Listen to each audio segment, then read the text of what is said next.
หากินข้าวมีแหงก่อนเลิกซะมื้อนี้อ่ะนะ15 มื้อเอาไหมเลิกจาก15 วันก่อนเศร้าในเมื่อยายบ่ถูกหวยเดี๋ยวยายลูกสาวสิไปไลฟ์สดยอดตังเหรียญก่อนเด้อย อดถ้ามันได้หลายๆล่ะนี่น่ะแม่ก็แยกซอยโตน่ะซอยทุกๆคนน่ะจำพออันลูกเต้านะจะแยกลูกบางเบาแนวว่าสั้นเข้าใจป้าขายอยู่พ่อเดียวก็บ่ได้จัดเทียเออเข้าใจ600 800อย่างเงี้ยกำไรนะเคยกะอืหาคูหน้ามเนาะคูณ10อ้าโอ้วยเอต้องเอาจลูกนเหงื่อแตกฮอนทอดเสียใส่ลูกสาวเลยมื้อนี้สิเลิกซื้อแล้วว่าซั่นเลิกแท้น่ะมื้อเนี้ยว่าพอซื้อบ่ได้อีก15 มื้อจะบ่เว้ากันไหม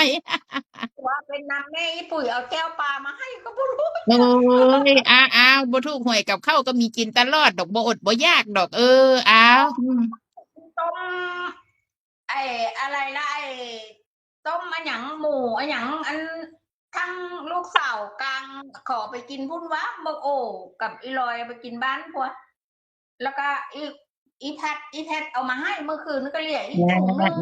กับข้าวเต็มตู้อ้าวตังค่าหวยเบิดบ่กับเป็นหยังข้าวมันก็อึดดอกอยากกินแก้วปลา